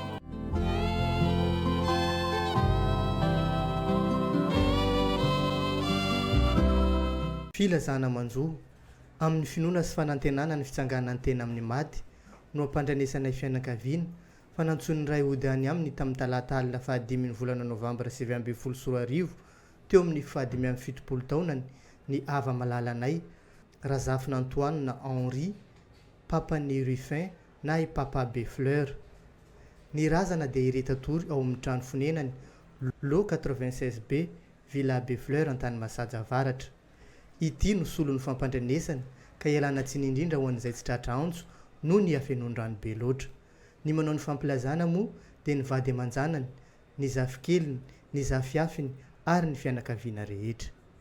Filazana fa tapahan-jiro ny sampandrarah miandraikitra ny jiro eto amin'ny orinasa Jirama Mahajanga dia mampandreny be sy ny maro fa noho ny asa maika tsy maintsy atao dia ho tapaka ny jiro ny alakamisy fa 7 volana novambra taona 2024 manomboka amin'ny 9 maraina ka hatramin'ny 12 atoandro amin'ireto toerana lazaina manaraka ireto: Mahavoky Avaratra, Ambondrina, Andovinjo ary Tsararivotra. Ny jiro dia mety hiverina alohan'ny fotoana voatondro ka ankaviny isika hihevitra azy ho tony tsy ho tapaka. Avis de coupure d'électricité, le service électricité de la Jirama Mahajanga informe ses abonnés que par suite aux travaux urgents à effectuer, l'électricité sera coupée le jeudi 7 novembre 2019 de 8h à 12h dans les quartiers ci-après, Mahavoky Avaratra, Ambondrina, Andovinjo et Tsararivotra. L'électricité pouvant être rétablie avant l'heure prévue, la Jirama a pris son aimable clientèle de considérer ces installations comme étant toujours alimentées. Ny Institut de formation en informatique Info 2000 dia mampandray antsika rehetra izay manana ny mari-pahaizana baccalauréat fa efa misokatra izao ny fisoratana anarana anarahana ny formation webmastering izay azahoana ny diplôme de technicien supérieur en informatique ankatoavy ny fanjakana ary eken'ny ministera ny asa-panjakana sy ny asa. Izany dia natao mba ho fanatsarana ny fitantanana eny amin'ireo toeram-piasana amin'ny alalan'ny fampiasana ny teknôlôjia vaovao na gestion en ligne. Aorian'ny fianarana dia manao fampiarana avy hatrany any amin'ireo toeram-piasana marobe izay mitady izany. Ho an'ny mpiasa izay tsy afaka amin'ny andavanandro dia azony atao ny manaraka ny fianarana amin'ny alalan'ny internet izay arahana regroupement isaky ny sabotsy. Raha mila fanazavana fanampiny dia jereo ny trano kala-pifandraisana info2000-majunga.com na atso ihany koa ny laharana 03403 578 66 na manatona mivantana eny amin'ny Info 2000 eny fiofio ampita ny vavahadin'ny fitim. Kory maimaimpona.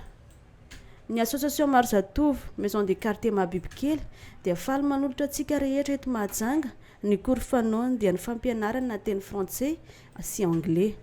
Kory accéléré natao ho an'ny débutants sy avancé. Mianatra isan'andro afaka misafidy ianao na maraina na atoandro na hariva. 3 10 000 ariary. Écolas ve tsy misy fa bojo. Fidirana alakamisy 7 novambra 2024 faharetan'ny fianarana 2 volana novambra desambra. Mitondra sary tapaka iray. marina fa io 3000 ariary io ihany efa hahafahanao mianatra français sy anglais miaraka mandritra ny 2 volana be izao ary mahazo certificat koa ianao amin'ny farany fianarana kanefa misy ny examen alohan'ny izarana certificat mpampianatra efa manana trakefa nandritra ny taona maro ngaza ihany misy koa ny fampianarana informatika eny fa na dia ireo izay mbola tsy mahalala mihitsy aza tongava fa vonina nampy anao izahay tsy sekolazy fa 3000 ariary ihany dia efa hahafahanao mianatra informatika mandritra ny 2 volana be izao aza misalasala ary fa manatona misoratra anarana any amin'ny maison de quartier Mabibikely fa efa misokatra ny fisoratana anarana filan-kevitra 032 76 666 20 na 033 08 976 77 na 034 66 331 93 ararota fa tsy ho hitanao naizanaiza eto Mahajanga izany. Izay mahakasika an'iny fa ny vaovao ny farany herinandro lasa teo iny ny sabotsy sy ny alahady nankalaza ny 10 taona ny verenany indray ny fiangonana ziona taloha na ny ziona famonjena eto taptanana ny Mahajanga nisy ny hetsika maro samihafa noentin'izy ireo nanamariana izay 10 taona ny verenany izay voarantsika ny fanampanazavana. Hetsika maro samihafa no nentina nankalazana ny 10 taona ny verena ny fisokafa ny fiangonana ziona taloha na ny ziona famonjena eto Mahajanga ny sabotsy faharoa ny volana novambra sy ny alahady fatelo ny volana novambra teo no nanaovana ny fankalazana ka isan'ny vohitra tamin'izany ny fanolorana maro-pakasitrana ho an'ireo rehetra vita batisa izay miangona eto anivon'ity fiangonana ity. Misaotra ny Andriamanitra lehibe tsika riavana fantateraka teto ny fankalazana ny Andriamanitra noho ny 10 taona ny ziona famonjena. Anio sabotsy 2 novambra natao zany fankalazana izany izay ty andro ny synoda partany. Ny zavatra natao teto izao hoe ao anatin'izany fankalazana Andriamanitra zany dia nasiana ny tsangam-baton'ny 10 taona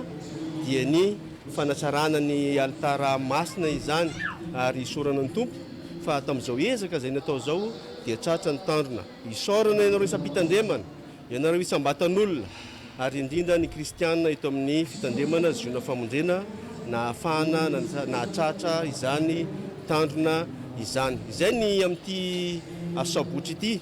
ary zany moa dia faranana fiaraha-misakafo amin'ireo soloteny isam-pitandremana ny avy any amin'ny foy benefitsikm ny synoda partany ary ihany koa ny avy amin'ny fiangonana rahavavy dia ao anatin'ny FFKM izany. Arabaina ho avokoa ireo mpanambady rehetra 10 taona ny miakatra, ny vita batisa rehetra 10 taona ny miakatra, ny mpandray fanasany tompo rehetra 10 taona ny miakatra, ireo nanana anjara asa fanompona toy ny dekona na ny mpiandry ny katekista mpitoroteny na tratra 10 taona ny miakatra dia arabaina avokoa. Nisy hatrany ny fitaom-pivavahana nandritra io 2 andro io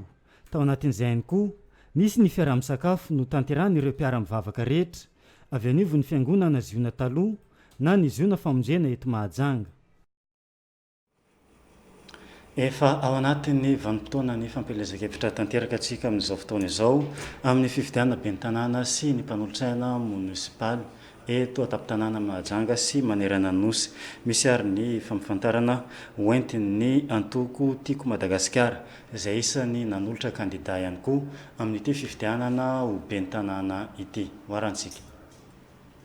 Ny teny voalohany dia faly miaraba ny mpanaraka ny vaovao rehetra izay verinay fa mihaino anay mijery anay ianareo vahoaka ny Mahajanga koa dia faly izay miaraba anareo miarana tim ary indrindra fa ireto kandida izay miaraka aminy koa dia ao Andriamatoa Hoseina izay latsaka ben'ny tanàna ary ny amin'ny filan-kevitra dia Andriamatoa Super Rivo itarika an'ireo filan-kevitra communal. Ny faharoa manaraka izay dia everinay fa zava-dehibe ty an'io ity satria sokatra androany ny propagandy tamin'ny Nora Maraina ary ny rariny sitsiny ary everika fa tena mety raha ndeto izahay ilaza sy ampafantatra ny vahoaka ny Mahajanga hoe iza marina ny kandida ny tim na ny eo amin'ny filan-kevitra zany indrindra fa ny eo amin'ny ben'ny tanàna. Ny teniko aminareo dia fantaniana no apetrako hoe inona ny tombony nametrahana ny monsieur Hossein le moto Hossein maromarona koa eo am'izany toeran'izany voalohany niala avy aty amin'ny bazy a ny fitadiavana andreo olona zay latsaka be ny tanàna dia mena fotoana ny rehetra ary dia nisy anarana vitsivitsy nalefa tany Antananarivo zany hoe nenge avy aty amin'ny bazy reo anaran'ireo ary ny faharoa manaraka zay a rehefa tonga tany de birao politika ny team mananapaka hoe tiano izy ary nahazo fankitoavana avy amin'ny président Ravalomanana zay filoha nasionaly tiako Madagasikara zay le izy mba tsy hisy resaka andeha akoran'izay fa tsy tsara le manao polémika sy ny namany a zay verina fa tsy mahasoa atsika zany fa ny zava-misy marina ndoesahana ko rehefa nilatsaka avy any ny mandat fa Andriamatoa Hossein no candidat unique ray avy amin'ny tiako Madagasikara de izy zany a no candidat-ny team ny fahatelo manarak'izay iza mo Hossein betsaka ny anarana Hossein mba tsy hifangaro a de ny voalohany de izy le famille tamin'ny Kosse Said Ali zay tondra ny faharitany teo aloha ary izy ny faralanin-drareo a zay verina fa ao anatin'ny olona manana ny toerany sy maizy azy satria nahoana za de niaina niaraka tamin'ny Andriamatoa Kosse Said Ali ary dia mahafinaritra ary mampiavaka azy a ny fampiraisana ny rehetra tsy misy ankanavaka zany nampiavaka azy ary tsy nahinona romoromo tamin'ny fotoanandro fa de nilamina avokoa nandritry ny fotoana nitondrany ankehitriny a avy ao amin'zareo nivoaka faralanin-drareo Andriamatoa Hossein fa efatra izy ihany keo moa Andriamatoa Hossein Andriamatoa Hossein de tsara ho fantatsika fa efa filan-kevitra municipaly zany hoe tsy vaovao amin'ny asan'ny commune fa efa tao amin'ny filan-kevitra izy ary tao amin'ny filan-kevitra tsy vitan'izay fa anisan'ny tanany filohan'ny filan-kevitra izy nisy fotoana satria niarasa taminy a tamin'izany tao amin'ny bentanany de verina fa zava-dehibe ambonin'izany rehetra zany a dia Andriamatoa Hossein dia loolon'ny Madagasikara na sénateur de Madagasikara raha hoantsika zay mahafantatra lalàna ary betsaka koa mahafantatra fa ny loolon'ny Madagasikara anisan'ny andraikitra ny siasany ny mamalavala an'ireo commune manerana ny Madagasikara zany hoe monsieur Hossein zany a sady tsy vaovao amin'ny asan'ny commune tompona andraikitra tany amin'ny loolon'ny Madagasikara zay verina fa manana ny maizy azy a teo amin'ny fikarakarana sy famalavalana ny commune zany ny asan'ny loolony reo sénateur de Madagasikara reo sotr'Andriamanitsika fa izy no napetraka ny izy zareo avy eo bureau politique candidat ny team zany amin'izao fotoana zao a zay verina fa tena zava-dehibe raha ny programme dia mandeha mindalana satria tsy ho vitandroany fa mampafantatra fotsiny a be sy ny maro fa hitatsika eo amin'ny sary de izy ny candidat ray tokana natolotra tiako Madagasikara ary efa lazaiko teo zany a tombotsoa azy ao raha tongeo izy a de laza santirana inona moa no ataony be de be ny asa atao a raha ho fampandrosoana ny commune voalazako teo fa tsy vaovao izy a ao amin'ny commune satria efa tompona andraikitra atao amin'ny filan-kevitra izy a tsy vitan'izay fa valolon'ny Madagasikara izy a fatantsara zany fa ny zava-dehibe tsara ho fantatsika de zao tonga Andriamatoa Hossein manana programme izy io fa ho avy fotoana zay lazany azy efa tonga fotoana iresany azy a fa de anarana ny Mahajanga izy amin'ny tokony misy après any Mahajanga izy mba tsy hisy siarisy fa iraina tokoa i Mahajanga ary inona ny vokatran'izay raha ohatra ataoko slogan tsotra na hoe teny tsotra fotsiny de hoe fidiran'ny Hossein amin'ny commune Mahajanga mandroso raha ohatra zay ny lazana azy ka zay eto a dia manazava be sy maro amintsika vahoaka rehetra fa izy ny candidat unique zany a mikasika ny tiako Madagasikara zay napetraka ho candidat ny teny momba azy de avy aty aminay tompon'andraikitra zay solotena na eo amin'ny tompon'andraikitra ao am'raiky team zany a dia nitaona atsika rehetra betsaka reo namana betsaka ny team zay fa somary nandeha tiarisy tary izay tsy anery akory fa kosa mba miangavy ihany andeha re iaradia fa io a ny candidat unique candidat tokana natokotra ny tiako Madagasikara dia ny larana faharoa ka raha ifidy ihany isika dia izay manentana andrehetra mba handatsaka n'izany vato larana faharoa zany dia ny tiako Madagasikara. Ary raha mahita anareo ny sary goavo anao tokotany ao akoatrany hoe tiako Madagasikara dia mbola nalefa manokana ihany ko hoe tiako Mahajanga, misy dikan'izany fa tena anarana ny Mahajanga izy amin'izay fotoan'izay. Zay mikasika ny candidat ny ben'ny tanàna. Tsy ho lava resaka intsony any amin'ny candidat ny amin'ny flankevitra. Flankevitra dia raha tsika mahita fa ireo ny sary manana ny maizy azy daholo reo olona reo ary tsongany atao anatin'ny maro. Ary anareo zay tsy tafiditra ao tsy milaza akory hoe tsy ilaina na tsy tiana sanatry vava la dia nilena fa ny tena marina dia tsy maintsy voafetra ihany le toerana dia reo zany any tsy maintsy napetraka amin'izany flankevitra izany. Koa mitarika azy moa zany dia Espagnol zay verina fa eto anilako eto amin'ny akavia ary mino marina fa tsisy izy mahafantatra azy fa président jeune team izy hatramin'izay ary mbola mitohy hatramin'izao ka zay no verina fa zava-dehibe. Koa raha nentana ihany koa izahay dia manentana vahoaka raha ny ary amin'ny ben'ny tanàna dia ny larana faharoa Andriamatoa Senina ary raha ny ato amin'ny flankevitra dia ny flankevitra zay tarihan'ny Andriamatoa Rivo Supérieur zay larana fahadimy. Zay raha atao banky tokana fa maretsa be mbola ho avy fa nanokafana moa ty androany ty dia ny zava-dehibe taminay dia hoe nampafantarina antsika voaka amin'ny Mahajanga fa ray ny candidat natotona antsika Madagasikara dia Andriamatoa Senina zay atao amin'ny ankavanako ary ny ireo flankevitra kosa zany taritiny Andriamatoa Rivo Supérieur dia maromaro izy ireo satria misy 20 nisan'ny flankevitra dia maro izy ireo dia hitantsika amin'ny sary hoe reo le olona zay nan'ny ako raha ifidy nareo zany ny aveo amin'ny tanàna larana numéro 2 ary ny aveo amin'ny flankevitra larana numéro 5. Makasitraka antsika ny eno sy nanaraka an'izao fandarana izao ary misaotra hoe tompona andraikitra aveo amin'ny telo. Izay ny zava-nisy sy fampifantarana noentin'ireo mpitarika ny antoko team tiako Madagasikara eto Mahajanga amin'izao fifidianana ben'ny tanàna sy ny mpanolotsaina munisipaly izao. Fa zao kosa antsika dia anaraka ny zava-misy sy ny fampifantarana hoentin'ny Église Rema Jesosy tsy matity eto Mahajanga. Maximum Impact 2019 tonga ny fotoana anjaranao izaho dia mbola ampifaliana hatrany indray no erabanantsika rehetra tsirairay avy zay mpanaraka tsy tapaka ny fandarana tonga ny amin'ny fotoana zay anomezam-boninahitra n'Andriamanitra indraytsika ny amin'ny fijoroana vavolombelona. Androantsika raha lasa ranavavy dia eny fijoroana vavolombelona indray ny amin'ny zava-mahagaga zay ataon'i Jesosy Kristy eo anivon'ny fiainan'ny zanak'Andriamanitra mandray manokana ny Monsieur Augustin tsika izay mpino eto anivon'ny fiangonana avelantsika ary izy hitantara ny zavatra zay nataon'i Jesosy Kristy teo amin'ny fiainany zava-mahagaga zay tsy takatry ny saina raha lasa ranavavy ary Andriamanitra moa rehefa miasa dia tsy takatry ny saina foana fomba fiasany eny ary Monsieur Augustin inona le zavatra nataon'i Jesosy Kristy teo amin'ny fiainanao, inona le zavatra nazo anao dia inona le fagagana zay nataon'i Jesosy teo amin'ny fiainanao. Zaho zany narary talata dia tena marary ohatra no tapaka mihitsy zany ty taolako ty misy zavatra manindrika eo anatiny ao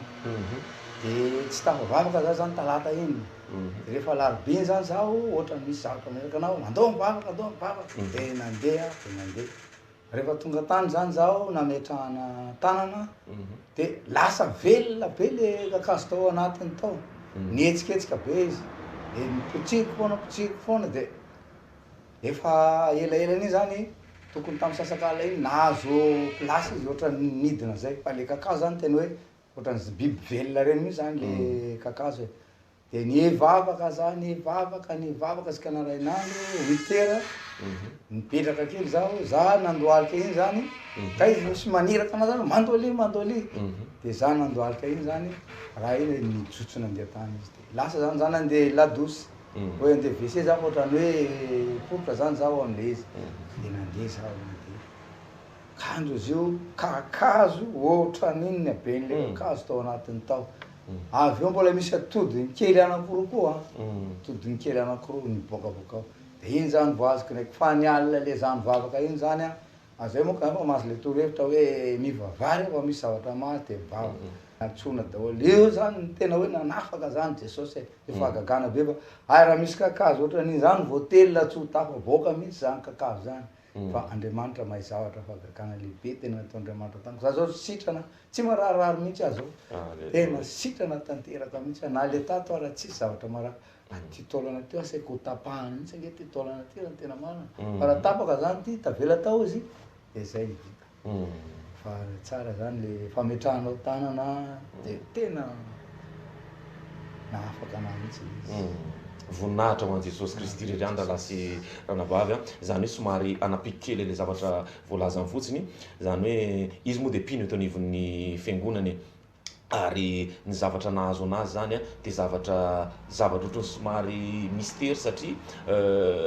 teo anivon'ny kotiny teo zany misy zavatra manindrona be ary tonga mivavaka izy ny larobia ariva efa tonga mivavaka izy ny larobia ariva de nanantona ametrahan-tanana satria hoe misy marary eto izy dadaiva misy marary eto amin'ny anaky hoe zakako mihitsy rehefa nametrahan-tanana izy dia nandeha nody izy aveo ary rehefa nanomboka nametrahan-tanana iny nanomboka tao fametrahan-tanana nanomboka nietsika am'zay izy tao ohatrany velona mitady lalana am'zay ohatrany biby velona mitady lalana ivoaka am'zay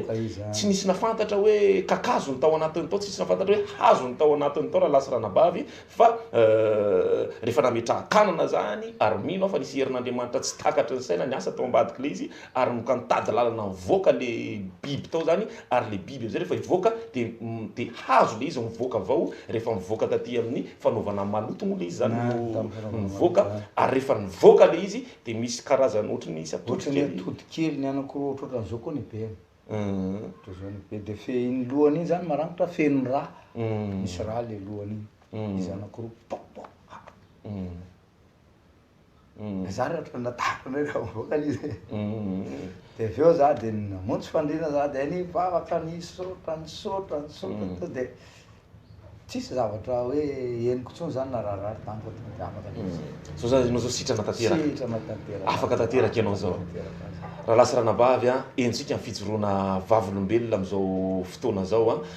andriamanitra de andriamanitra ny fahagagana ary le andriamanitra zay toriana aminao eto de andriamanitra ny fahagagana andriamanitra mpana-sitrana andriamanitra mpana-afaka andriamanitra mpana-vaofiainana andriamanitra fitiavana andriamanitra ny famindrapoa tsy izany fa Jesosy Kristy raha lasy ranabavy eny ary raha lasa ranabavy entsika ny fijoroana vavolombelona te ilaza aminao zay hoe ianao zay mbola misalasala ianao zay ao anatina aretina manatona an' Jesosy Kristy raha lasa ranabavy fa efa vonona ny fanasitranana ary maromaro zay fijoroana vavolombelona zay efa hitantsika teto amin'ity toeranyity zay hoy zay mantsy aminao hoe tongava mandray ny anjaranao ary minao fa anjaranao indray nijoro vavolombelona eto amin'ity toeranyity amin'ny manaraka samy tahin'andriamanitra daholo tsika rehetrarehetra tompoko tahin' Jesosy daholo.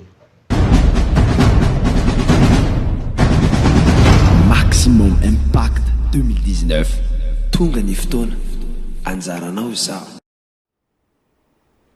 izay vaovao venivon'ny fiangonana Rema eto Mahajanga izay ihany koa no amaranantsika ny fotoana ny fampahalalam-baovao teto amin'ny radio telenakay tamin'ity atoandro ny alarobia fahenina ny volana novambra 2024 ity kasitrahanantsika rehetra nanaraka ny fampahalalam-baovao hatramin'ny farany kasitrahana ihany koa ny namana rehetra nampita ny sary sy ny feo tany antokantranotsika rehetra tany mametraka ny veloma amin'ny manaraka indray veloma tompoko efa misokatra ny fisoratana anarana ao amin'ny cours CPE plaque bardey Amboumandam sy ao amin'ny cours CPE mangarivitra 10 metatra miala eo amin'ny bron fokotany ny mangarivitra ho an'ny cours BEPC sy ny bac ACD fidirana ny fahasivy ny volana novambra taona 2024 ny cours CPE nanolotra ho anao teo ny vaovao